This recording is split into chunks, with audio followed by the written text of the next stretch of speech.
Alhamdulillah, di dalam mengkaji kitab Sulamut Taufik, kita masih berada di pembahasan tentang bab muamalat. Tepatnya pembahasan kita tentang peninggalan orang yang telah wafat atau yang biasa disebut dengan warisan.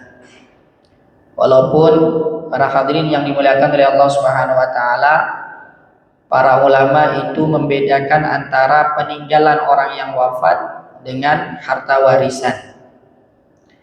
Karena peninggalan orang yang wafat ini adalah segala sesuatu yang ditinggalkan oleh orang yang wafat, baik itu berupa harta ataupun berupa hak. Ini adalah peninggalan. Sedangkan warisan adalah harta yang telah diterima oleh ahli waris. Karena tidak semua peninggalan orang yang wafat itu secara otomatis menjadi harta warisan, tidak. Tetapi dilihat dulu hak-hak dari harta itu yang berkaitan dengan orang yang meninggal. Seperti kebutuhan di dalam mengurusi jenazahnya, kain kafannya, biaya penguburannya, biaya untuk memandikannya, dan lain sebagainya. Begitu juga terkait dengan utang-utang daripada orang yang meninggal tersebut.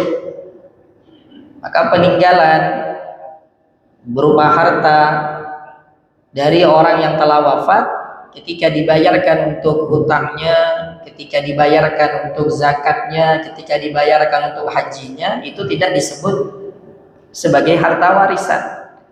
Maka peninggalan orang yang telah wafat itu maknanya lebih umum daripada harta warisan. Sedangkan warisan itu adalah harta yang telah diterima oleh ahli waris disebabkan kematian seseorang. Para hadirin yang dimuliakan oleh Allah Subhanahu wa taala. 6. Maka disebutkan di dalam kitab Sulamut Taufik ini, wala tasihhu qismatu tarikati mayyitin wala bay'u syai'in minha ma lam yu'adda duyunuhu wa wasayahu. Tidak sah pembagian harta peninggalan orang yang telah wafat. Harta peninggalan bahasanya, bukan harta warisan. Tidak sah pembagian harta peninggalan orang yang telah wafat. Dan juga tidak sah memperjualbelikan dari harta peninggalan orang yang telah wafat selama hutang-hutangnya dan wasiatnya masih belum ditunaikan. Nah, maka ini pertama kali yang harus diperhatikan terkait harta yang ditinggalkan oleh orang yang meninggal. Bukan malah langsung berebutan kepengen mendapatkan warisan dari harta orang yang telah meninggal. Tidak.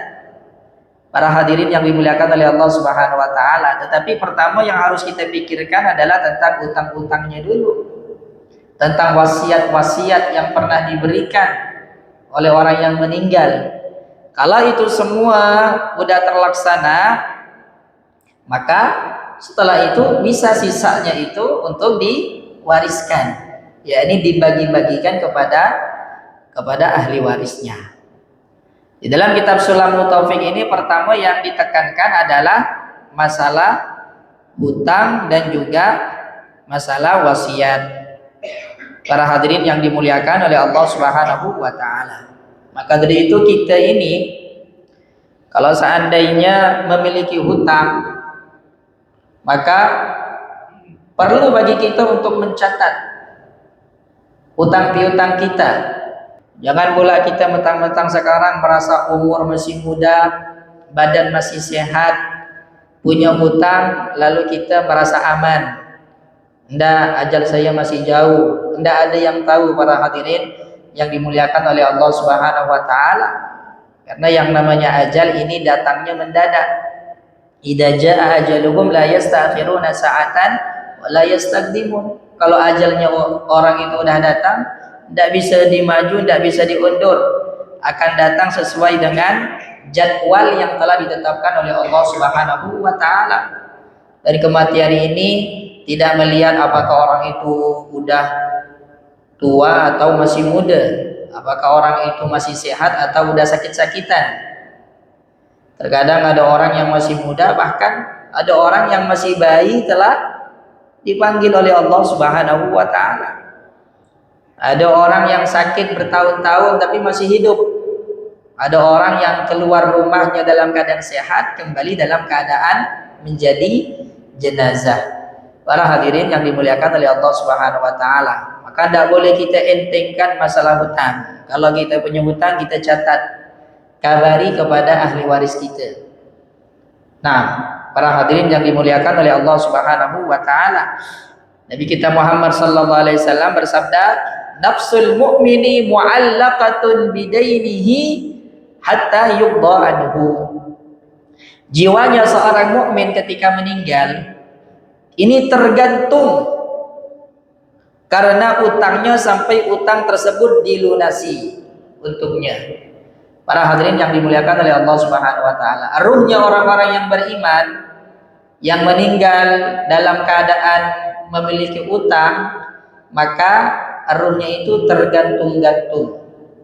Apa artinya tergantung-gantung itu, Ustaz? Kata ulama, mereka tidak bisa menikmati pahala dari hasil ibadah yang dia lakukan selama di dunia sama sekali ataupun dengan tanpa sempurna, kecuali kalau utangnya telah dilunasi. Kita di dunia banyak melakukan amal ibadah, mengerjakan salat, berpuasa, bahkan ada yang haji dan umrah misalnya. Dari ibadah yang kita lakukan kan ada pahala yang Allah siapkan, para hadirin. Lalu kalau seandainya ada orang yang meninggal dan dia punya hutang, maka pahala dari ibadah yang dia lakukan tidak bisa dia nikmati secara sempurna sampai hutangnya itu telah dilunasi. Maka dari itu penting bagi kita untuk tidak lalai kepada hutang-hutang yang menjadi kewajiban kita untuk membayarnya. Para hadirin yang dimuliakan oleh Allah Subhanahu wa taala. Nah, begitu juga dengan ahli waris. Tidak boleh lalai dalam hal ini. Para ahli waris ketika ada keluarganya yang meninggal, maka pertama kali yang harus dipikirkan adalah masalah hutangnya, para hadirin yang dimuliakan oleh Allah Subhanahu wa taala. Kepada siapa si mayit ini punya hutang? Dilihat catatan-catatan yang ada di wasiatnya. Ada enggak mengabarkan tentang hutang? Kalau ada, maka segera untuk dilunasi. Pakai apa, Ustaz? Pakai harta peninggalan dari si mayit itu. Para hadirin yang dimuliakan oleh Allah Subhanahu wa taala. Nah, kalau seandainya ada orang meninggal, kemudian ahli warisnya langsung membagikan harta peninggalannya tanpa memperhatikan masalah utangnya, para hadirin, maka pembagian itu tidak sah dan dinilai haram oleh syariat, sebagaimana yang disebutkan di dalam kitab Sulamut Taufiq, wala yasihu qismatu tarikati mayyitin. Tidak sah pembagian peninggalan orang yang meninggal, tidak sah. Jadi harta yang didapat itu haram kalau ternyata si mayit masih punya utang tapi tidak dibayar. Para hadirin yang dimuliakan oleh Allah Subhanahu wa taala. Wala bai'u syai'in minha, dan juga menjual barang itu tidak boleh dulu dijual. Kecuali kalau seandainya kata ulama, sebagaimana nanti yang disebutkan di ibarah bawahnya ini, kalau seandainya penjualan itu untuk melunasi hutangnya. Misalnya orang ini punya hutang katakanlah 50 juta, uang yang ditinggalkan tak sampai 50 juta, tapi dia punya motor, maka sekarang tidak apa-apa kita jual motornya demi melunasi hutangnya. Nah, kalau dijual barangnya untuk dibagikan sebagai warisan, tidak sah. Para hadirin yang dimuliakan oleh Allah Subhanahu wa taala. Malam tu'adda duyunuhu, selama utangnya masih belum dilunasi. wa wasayahu, dan juga wasiatnya. Nah, wasiat dari si mayit, orang yang telah meninggal, ini juga harus dilaksanakan terlebih dahulu, baru nanti sisanya halal untuk dibagi-bagikan sebagai warisan. Para hadirin yang dimuliakan oleh Allah Subhanahu wa taala. Apa maksud wasiat dalam bab warisan ini, Ustaz? Maksud wasiat dalam bab ini apa? Maka ulama fikih itu ketika membahas tentang masalah wasiat, mereka mengatakan arti daripada wasiat ini adalah tabarru'un mudhafun lima ba'dal maut. Yang disebut dengan harta ataupun yang disebut dengan wasiat, pemberian harta yang berlaku setelah pewasiat meninggal. Ini yang disebut dengan wasiat para hadirin dalam bab fikih dengan makna yang lebih khusus. Nanti ada makna wasiat yang lebih umum. Arti wasiat di sini adalah pemberian harta yang berlaku setelah pewasiat itu meninggal. Jadi terkadang ada orang tuh para hadirin yang dimuliakan oleh Allah Subhanahu wa taala, dia ketika masih hidup ini terkadang berat mau mensedekahkan hartanya karena dia masih hidup. Tapi dia punya ilmu nih para hadirin. Akhirnya dia bikin wasiat. Saya kepengen bersedekah, tapi bukan ketika aku masih hidup. Karena ketika aku masih hidup, mungkin aku masih butuh kepada harta aku. Jadi kapan kau mau sedekah? Tunggu udah meninggal. Loh, kalau orang udah meninggal kan udah tak bisa bersedekah lagi.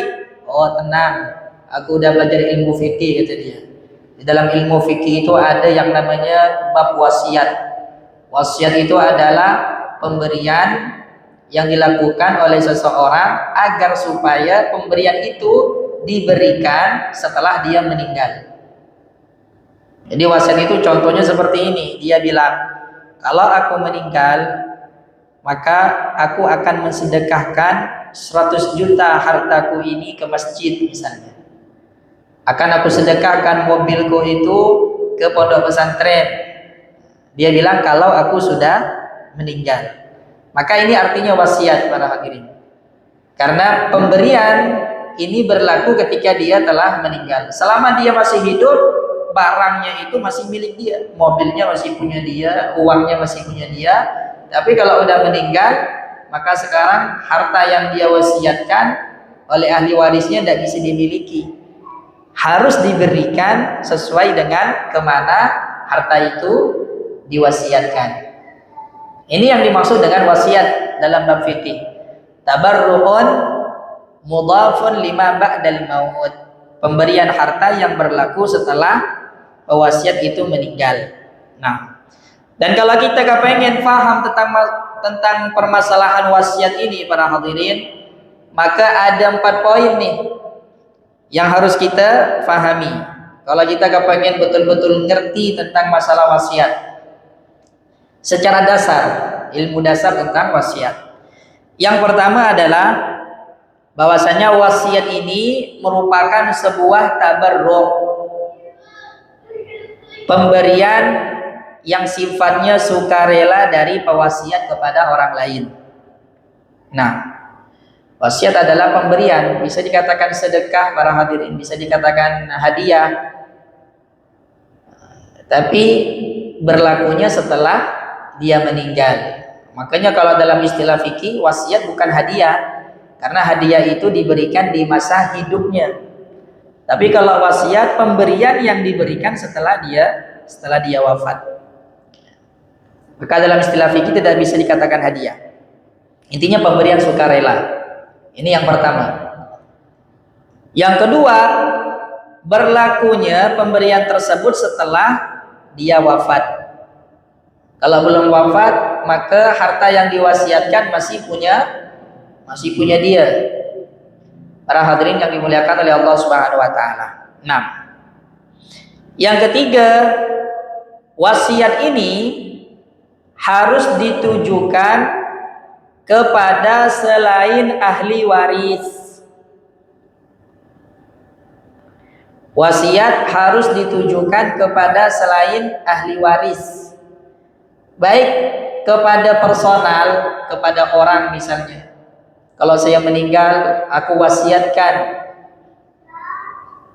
sepertiga hartaku misalnya untuk si fulan, kepada personal, ataupun kepada lembaga-lembaga para hadirin, tempat-tempat umum, misalnya ke masjid, ke panti asuhan, ke pondok pesantren. Nah, intinya tidak diberikan kepada ahli waris. Kenapa Ustaz? Kok kita tidak boleh berwasiat kepada ahli waris? Karena ahli waris telah mendapatkan jatah dari hak warisan. Jadi dia tidak bisa mendapatkan jatah dari hak wasiat. Jadi orang tua tidak bisa bilang, kalau aku meninggal maka nanti sepertiga hartaku akan aku berikan kepada anakku yang ini. Terus kata dia, nanti kalau aku meninggal, aku berikan mobilku kepada anakku yang ini. Oh, tidak bisa. Para hadirin yang dimuliakan oleh Allah Subhanahu wa taala, tidak usah bilang kalau aku meninggal nanti hartaku aku kasih ini, aku kasih itu. Kalau udah meninggal, harta yang kita tinggalkan bukan punya kita lagi. Kita udah tidak punya hak untuk mengatur harta yang kita tinggalkan. Nah, kenapa? Karena udah bukan punya kita, udah punya ahli waris, para hadirin. Jadi mereka nanti yang mengaturnya sesuai dengan ketentuan yang telah diatur oleh syariat, yang telah diatur oleh Allah Subhanahu wa taala bagaimana pembagiannya. Nah, tapi kalau kita mau menghibahkan, mau menghadiahkan, tidak masalah.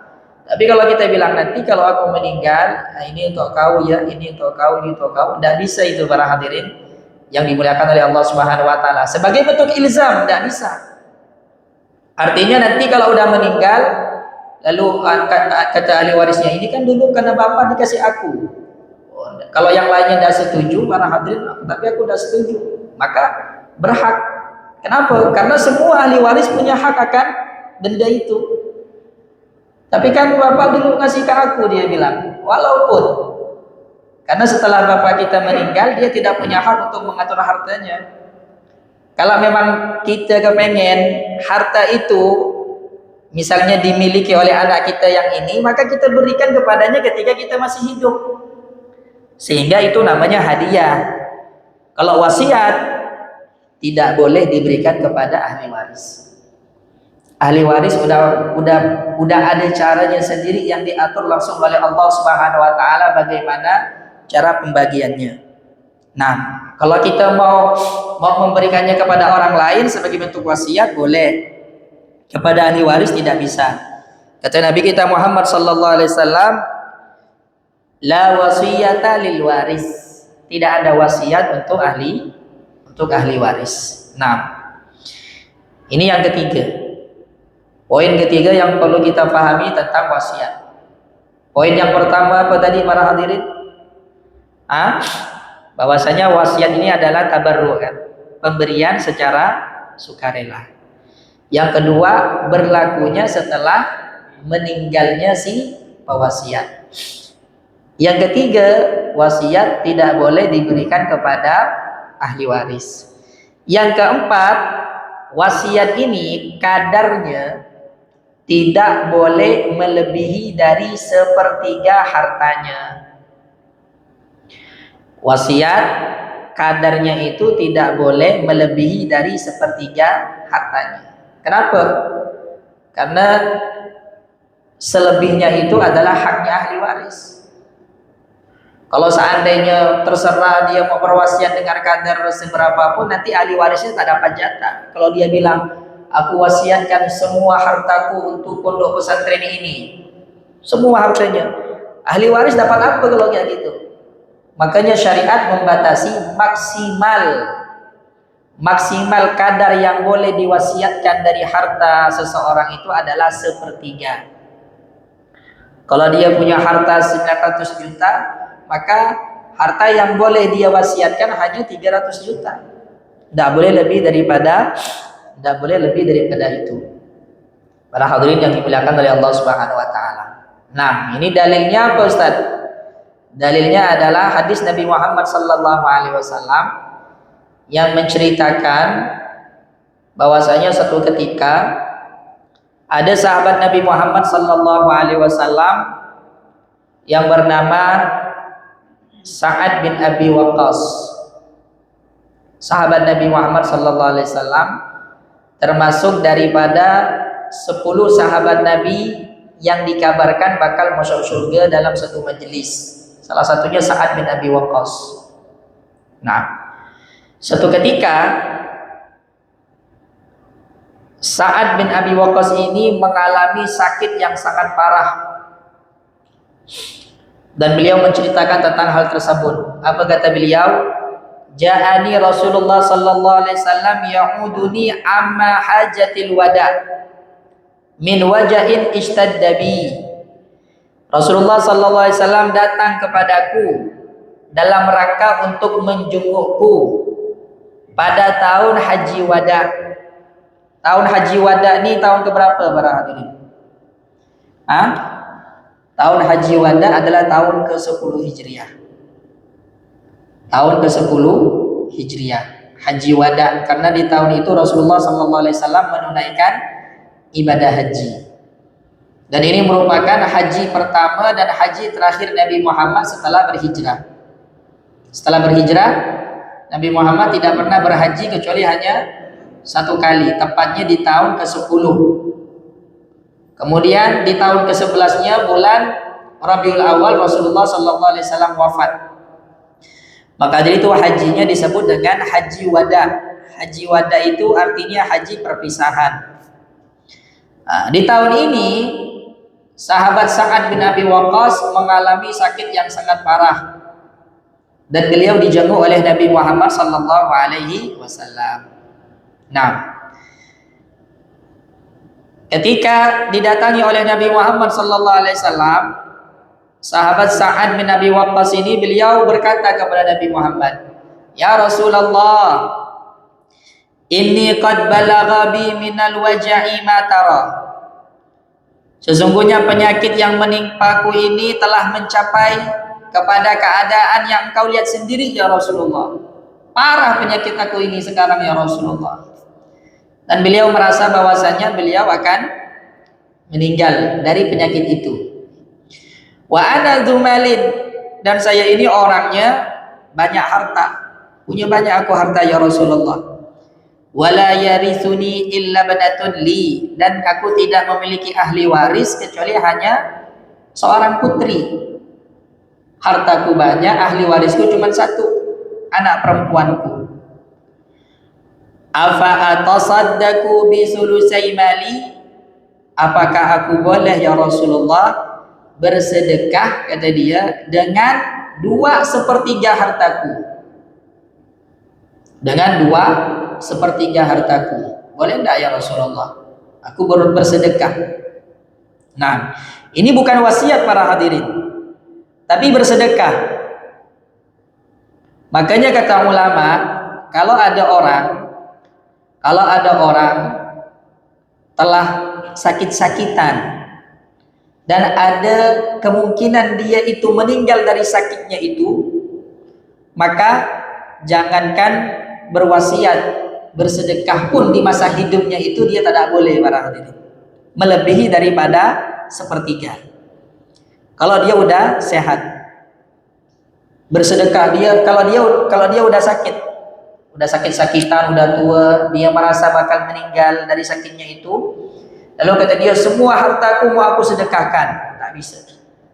Loh, kenapa? Saya kan belum meninggal. Walaupun kau belum meninggal, tapi sekarang engkau dalam keadaan sakit yang kemungkinan di sakit ini engkau meninggal, maka tak boleh engkau bersedekah kecuali hanya 1/3 saja. Ini sahabat ini tidak berwasiat, beliau kepengen bersedekah di masa sakitnya. Makanya kalau orang mau bersedekah itu bukan ketika sakit-sakitan udah mau meninggal barulah mau bersedekah. Sedekah itu bagusnya ketika kita sehat, udah merasa udah kayaknya ini amal terakhir saya nih, semuanya mau disedekahkan. Loh, nanti ahli warisnya mau dikasih apa? Boleh bersedekah tapi jangan melebihi 1/3. Ini sahabat Sa'ad bin Abi Waqqas kepengen bersedekah 2/3 hartanya. 2/3 hartanya itu berarti kalau 900 juta, 600 juta mau dia sedekahkan. Apa kata Nabi Muhammad? La, jangan, kata Rasulullah. Tidak boleh. Qultu fa bi syatrihi, ya Rasulullah, kalau gitu setengah hartaku mau aku sedekahkan. Kalau punya 500, kalau punya 1 miliar berarti 500 juta mau aku sedekahkan. Kata Nabi Muhammad, la, jangan. Fa bis sulus, ya Rasulullah, 1/3 hartaku mau aku sedekahkan. Kata Nabi Muhammad, fasulus, 1/3 tidak apa-apa. Wasulusu katsir, dan 1/3 itu banyak, kata Nabi Muhammad sallallahu alaihi wasallam. 1/3 hartanya mau kau sedekahkan, tidak apa-apa. Dan itu pun udah banyak, kata Nabi Muhammad. Innaka antazara warasataka aghniya'a khairun min antazarahum 'alatan yatakaffafun nas. Sesungguhnya engkau ini, kata Nabi Muhammad, meninggalkan ahli warismu dalam keadaan berkecukupan lebih baik daripada engkau meninggalkan mereka dalam keadaan miskin dan meminta-minta kepada manusia. Maka jangan engkau mensedekahkan semuanya. Berikan kecukupan kepada ahli warismu, kata Nabi Muhammad sallallahu alaihi wasallam. Maka ini merupakan makna wasiat yang diterangkan oleh ulama secara khusus. Makna wasiat apa para hadirin? Tabarru'un mudhafun lima ba'dal maut. Jadi pemberian harta yang berlaku setelah pewasiat meninggal. Adapun makna wasiat secara umum, arti wasiat secara umum adalah pesan, amanat, ataupun arahan yang disampaikan oleh seseorang untuk dilaksanakan setelah dia meninggal. Pesan, amanat, nasihat, ya kan? Pesan, aku punya utang, itu bisa dikatakan sebagai wasiat nanti, pengabaran, lunaskan ya utang aku nanti. Walaupun sebenarnya itu nanti tetap wajib, tapi dia wasiatkan menjaga silaturahmi. Kalau kau udah tidak ada, jangan bertengkar antara saudara yang satu dengan yang lainnya. Salatnya dijaga misalnya, ketakwaannya kepada Allah ditingkatkan. Kalau aku udah meninggal, jangan lupa untuk berziarah kepada aku misalnya. Ini secara umum juga bisa dikatakan sebagai wasiat. Para hadirin yang dimuliakan oleh Allah Subhanahu wa taala. Nah, maka harta warisan ataupun peninggalan orang yang wafat tidak boleh dibagikan sebelum utang dan wasiatnya diselesaikan. Kalau ada orang punya wasiat, dia bilang, kalau aku meninggal maka harta peninggalanku itu mau aku sumbangkan ke pesantren ini, maka harus dilaksanakan. Kalau seandainya ini Ustaz, harta yang diwasiatkan itu melebihi dari 1/3, gimana Ustaz? Ada orang misalnya bilang, kalau meninggal maka 500 juta hartaku aku berikan kepada panti asuhan. Ternyata harta 500 juta itu melebihi dari 1/3. Maka yang dikeluarkan hanya 1/3 saja. Lebihnya tidak, tergantung izin dari ahli waris. Dia punya hutang paling mudah ini 900 juta para hadirin. Dia berwasiat 500 juta untuk panti asuhan. Berarti yang boleh dikeluarkan berapa? 300 juta. 200 jutanya gimana Ustaz? Itu kembali kepada ahli waris. Kalau kata ahli waris tidak apa-apa, kasih aja 200 jutanya itu untuk panti asuhan. Semuanya setuju? Boleh. Kalau satu ya bilang, enggak, 200 juta itu masih ada hak aku kepengen mengambilnya. Maka enggak boleh. Para hadirin yang dimuliakan oleh Allah Subhanahu wa taala, diberikan haknya dia nih, yang satu ini yang tak setuju, sisanya kalau yang setuju tidak apa-apa.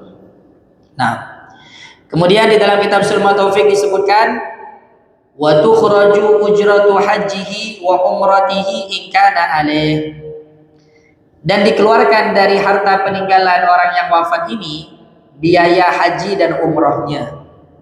Kalau memang semasa hidup dia itu telah wajib untuk berhaji dan umrah tapi tidak dia lakukan. Ada orang udah mampu haji, ada orang udah mampu umrah tapi tidak dia lakukan kemudian meninggal. Maka ini juga harus dikeluarkan biayanya berapa sebelum harta warisannya dibagi. Karena haji ini juga termasuk utang. Utang ini para hadirin bukan hanya kepada manusia, juga hutang kepada Allah Subhanahu wa taala. Bahkan hutangnya Allah itu lebih berhak untuk ditunaikan daripada hutangnya manusia. Walaupun hutang kepada manusia efek mudaratnya lebih besar. Hutang kepada manusia efek mudaratnya lebih besar karena nanti bisa mengambil pahalanya di akhirat. Tapi ada riwayat yang mengatakan hutangnya Allah lebih berhak untuk ditunaikan. Jadi kalau ada orang meninggal udah wajib haji dan umrah, maka biaya haji dan umrah harus dikeluarkan dari harta peninggalannya. Nah, tidak boleh menjual, tidak boleh dibagikan. Illa in bi'a syai'un liqada'i hadhil asya. Sebagaimana yang kita sampaikan. Kecuali kalau seandainya dijualkannya itu barang-barang dia ini untuk menunaikan perkara-perkara ini. Rumahnya dijual untuk bayar hutang, mobilnya dijual untuk biaya haji, tidak masalah. Tapi kalau dijual untuk dibagikan sebagai warisan, tidak boleh. Fatarikatu kamarhunin bidzalika. Maka harta peninggalan ini kedudukannya seperti barang yang digadaikan. Jadi barang yang digadaikan kan tidak bisa dijual para hadirin. Barang gadaian tidak bisa dijual, tidak bisa diberikan juga kepada orang lain kecuali kalau utangnya udah dilunaskan. Nah, ada orang misalnya pinjam uang, saya mau jadikan motor saya sebagai gadaiannya. Setelah itu motornya dijual pula sama orang yang minjamnya. Tidak bisa, tidak sah karena masih terikat dengan hutangnya itu. Lunasi dulu hutangnya baru nanti mau jual motor boleh. Para hadirin yang dimuliakan oleh Allah Subhanahu wa taala. Nah, dan juga di sini disebutkan contohnya di dalam kitab Sulamun Taufik, karoki kinjana walau bi akhdi daniqin la yasihu bai'uhu hatta yu'addi ma bi raqabatihi aw ya'zana al-gharimu fi bai'ihi. Contohnya kata beliau seperti budak, seperti hamba sahaya. Kita tahu budak hamba sahaya para hadirin, walaupun sekarang di Indonesia udah tidak ada budak hamba sahaya. Jadi misalnya saya punya seorang budak, kan budak ini kan bisa diperjualbelikan, betul? Seperti sahabat Bilal itu kan dulunya budak, bisa diperjualbelikan, dibeli oleh sahabat Abu Bakar, kemudian dimerdekakan ketika disiksa oleh tuannya karena masuk ke dalam agama Islam. Nah, jadi kalau kita punya budak, punya hamba sahaya, kemudian hamba sahaya ini mencuri, walaupun yang dicuri itu adalah barang yang nilainya murah, mencuri uang 10.000 misalnya, maka kita tidak boleh menjual ini budak itu kecuali kalau apa? Uang 10.000 itu udah kita ganti rugi, udah kita bayarkan. Atau orang yang dicuri itu telah mengizinkan, budak saya mencuri 10.000, aku belum punya uang untuk membayarnya. Boleh tidak saya menjualnya ini, budak saya ini? Oh, diizinkan, boleh. Berarti sah kita menjualnya. Kalau tidak diizinkan, maka tidak sah. Para hadirin yang dimuliakan oleh Allah Subhanahu wa taala. Maka dari itu kita memohon kepada Allah, semoga Allah Subhanahu wa taala memberikan keberkahan kepada harta kita, dan semoga Allah wafatkan kita dalam keadaan baik, dalam keadaan husnul khatimah, membawa iman dan Islam, dan semoga keluarga yang ditinggalkan kita, ahli waris kita tinggalkan dalam keadaan berkecukupan, cukup iman, cukup harta, dan cukup ketakwaan kepada Allah Subhanahu wa taala. Amin ya rabbal alamin. Wallahu a'lam bishawab.